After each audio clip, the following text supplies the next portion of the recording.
Dr. Elijah Carter never expected one simple question to create so many problems. This is the Professor and Jennie Chronicles, Episode 6, Bible Study. Dr. Elijah Carter arrived at his office before sunrise, as usual. Most professors preferred normal working hours. Professor Carter was not most professors. The university campus was still quiet. The hallways were empty. Only a few lights glowed inside the building. He unlocked his office door. Inside, a familiar golden glow greeted him. Jennie's bottle sat on the corner of his desk. Before he could even put down his briefcase, golden smoke swirled through the room. Jennie appeared. "You're early." Professor Carter smiled. "I always come in early." Jennie stretched. "You were here late yesterday, too." "I know. And the day before." "I know. And Saturday." Professor Carter laughed. "I know." Jennie shook her head. "You spend more time here than anyone I have ever met." Professor Carter looked around his office. Stacks of books covered several shelves. Research papers covered his desk. Student projects waited to be graded. "This is where most of my work happens." Jennie smiled. "And where I live." The professor nodded. "For now." Jennie's bottle remained safely hidden in his office. She spent her days reading books, exploring the university, and occasionally creating trouble. Professor Carter came in early and stayed late partly because of his work. But if he was being honest, he also didn't like leaving Jennie alone for too long, especially after some of the situations she had already managed to create. Jennie noticed him placing his Bible and notebook into a bag. "Are you going back to the place where everyone sings?" Dr. Carter froze. Slowly he turned around. Jennie was sitting cross-legged on top of a bookshelf. Her chin rested in her hands. Her eyes sparkled with curiosity. Professor Carter narrowed his eyes. "How do you know about the singing?" Jennie blinked. "Oh." The professor stared. Jennie smiled. Professor Carter folded his arms. "Never mind." Jennie's smile grew wider. She looked away quickly. Dr. Carter shook his head. "No, I don't even want to know." Jennie tried very hard not to laugh. A few Sundays earlier, she had secretly hidden inside his coat pocket and attended church without his knowledge. She had listened to the choir. She had watched the worship service. She had heard the sermon. And somehow, she had managed not to reveal herself, at least not publicly. The professor sighed. "Tonight is different anyway." Jennie tilted her head. "Different how?" "Tonight we study." She looked confused. "You study after studying all day." Professor Carter laughed. "I suppose it sounds strange when you say it that way." Jennie jumped down from the bookshelf. "But why?" "Because learning about God never ends." Jennie considered that. For someone who had lived thousands of years, the idea seemed strange. Most things eventually became boring. Most things eventually became predictable. Most things eventually ran out of mysteries. Yet every time Dr. Carter talked about God, he acted as though he were discovering something new. Jennie walked closer. "I would love to go." Professor Carter immediately shook his head. "No." Jennie frowned. "Why not?" "You can't wear that to Bible study." Jennie looked down at her genie outfit. The flowing fabric, the golden bracelets, the glowing trim, the faint magical sparkles floating around her. "Oh." She smiled. "I have other clothes." Professor Carter suddenly looked concerned. "Jennie." Too late. A burst of golden light filled the room. Suddenly Jennie appeared wearing a bright red evening gown. Professor Carter blinked. "No." Another flash. Now she wore a business suit. "No." Another flash. A wedding dress. "No." Another flash. A football uniform. "No." Another flash. A cowboy outfit.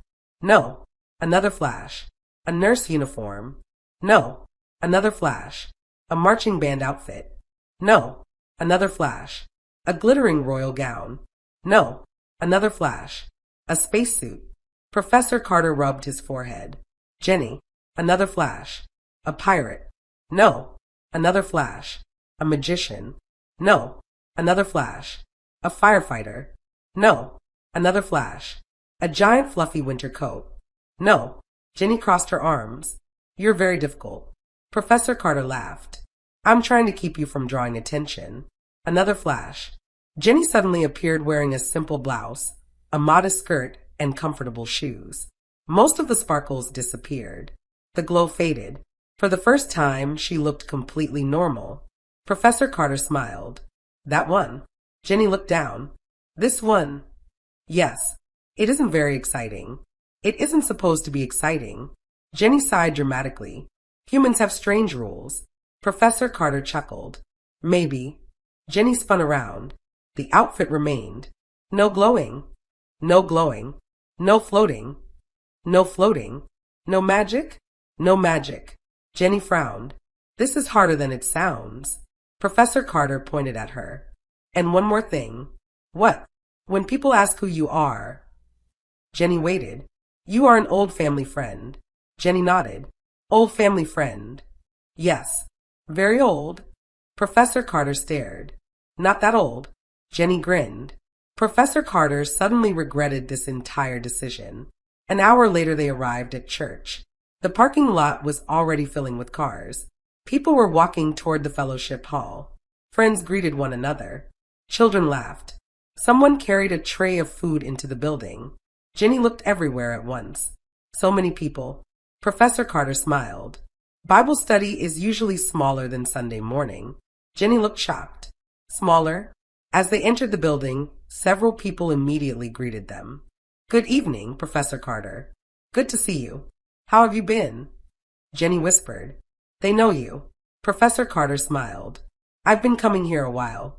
Before they could move any farther, an elderly church mother appeared.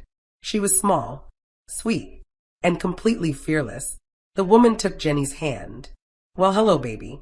Jennie blinked. Hello. The church mother smiled warmly. I don't believe we've met. Jennie looked toward Dr. Carter. The professor silently prayed. Please remember the story. Please remember the story. Please remember the story. The church mother asked, What church did you come from? Jennie answered immediately. A bottle. Professor Carter nearly choked. A cough exploded from somewhere deep inside his lungs. Several people turned to look. Jennie smiled proudly. The church mother blinked. A bottle. Professor Carter jumped in. She means Bottleville Community Church. Jennie looked confused. The church mother nodded. Oh. Professor Carter silently thanked the Lord for helping him survive that moment. Unfortunately, the evening was just getting started. A familiar voice approached. It was the same woman who had spoken with Dr. Carter after church several weeks earlier. The same woman Jennie had decided stood far too close to him. The same woman who had unintentionally made Jennie jealous. She smiled. Good evening, Professor Carter. Jennie's eyes narrowed immediately. The woman turned toward Jennie. Hello there. Jennie smiled politely. The woman asked, How long have you lived here? Jennie answered honestly. Several thousand years.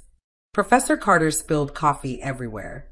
Coffee splashed onto the table, onto his notes, onto his sleeve. The room became quiet. Jennie looked confused. What? Professor Carter grabbed a napkin. The woman laughed. I like her. Jennie smiled. The professor was not nearly as amused. A few minutes later, everyone settled into their seats. The Bible study leader opened with prayer. Jennie listened carefully. Then the lesson began. The topic for the evening was wisdom. Jennie expected something far more exciting. Maybe miracles. Maybe supernatural power. Maybe stories about great battles. Instead, everyone kept talking about wisdom. The Bible study leader read from James chapter 1. If any of you lack wisdom, let him ask of God. Jennie frowned. Why would anyone ask for wisdom when they could ask for power? The discussion continued. People shared examples from their lives. One person talked about making wise financial decisions. Another talked about raising children. Someone spoke about learning patience. Someone spoke about avoiding trouble. Someone talked about making decisions that honored God. Jennie listened, but the more she listened, the more confused she became. Wisdom sounded ordinary. Power sounded important. Power could move mountains. Power could create gold. Power could transform reality. Wisdom couldn't possibly be better than that. Could it? Then the Bible study leader asked a question. What is more valuable than money? Several hands went up. Peace. Another person answered. Health. Another said. Family. Someone else said. Guidance. The answers continued. Then, unexpectedly, the leader looked directly at Jennie. What about you? The room turned toward her. Jennie hesitated. Then she answered honestly. Power. The room became silent. Professor Carter looked at her. Jennie looked back. She wasn't trying to shock anyone. She truly believed it. Power could solve almost anything. Or so she thought. Then one of the older men opened his Bible. He began reading about Solomon. How God offered him anything he wanted. Anything. Riches. Victory. Long life. Power. Yet Solomon asked for wisdom. Jennie listened. Carefully. Very carefully. For perhaps the first time all evening. Why would someone choose wisdom when they could choose everything else? The discussion continued. People explained how wisdom helps a person use power correctly. Without wisdom, power becomes dangerous. Without wisdom, money can destroy people. Without wisdom, knowledge can make people proud. Without wisdom, strength can hurt others. Without wisdom, even good gifts become harmful. Jennie's expression slowly changed. For thousands of years she had focused on power. More power, better power, stronger magic. But wisdom? She had never considered wisdom important. Not really. Then another church member said something she could not forget. Power tells you what you can do. Wisdom tells you what you should do. Jennie sat completely still. For once, she had no clever response. No joke. No argument. No magic trick. Only questions. Many questions. And for the first time, she wanted answers. Real answers. Not wishes. Not shortcuts. Not magic. Answers. The kind that could only be found through learning. The kind that could only be found through understanding. The kind that could only be found through God. Long after Bible study ended, those words remained in her mind. Power tells you what you can do. Wisdom tells you what you should do. And for the very first time, Jennie wondered if wisdom might actually be the greater gift. Later that night, the university campus was nearly empty. Most of the buildings were dark. Only a few office lights remained visible. One of them belonged to Professor Carter. As usual, he sat in his office chair reading his Bible. Jennie sat nearby pretending not to watch him. The professor fought sleep for several minutes. Eventually, sleep won. His Bible remained open. His glasses slipped slightly down his nose. The office became quiet. Jennie looked toward her bottle. Normally, she would spend the evening practicing magic, experimenting, playing harmless tricks, finding new ways to surprise the professor. Instead, she walked toward the desk. Carefully, she picked up the open Bible. The lesson from Bible study returned to her mind. Power tells you what you can do. Wisdom tells you what you should do. For the first time, those words felt important. Jennie sat beside her bottle, opened the Bible, and began reading. One verse, then another, then another. The office remained silent except for the turning of pages. The professor slept peacefully nearby, completely unaware. And for perhaps the first time in several thousand years, Jennie was not searching for more power. She was searching for wisdom.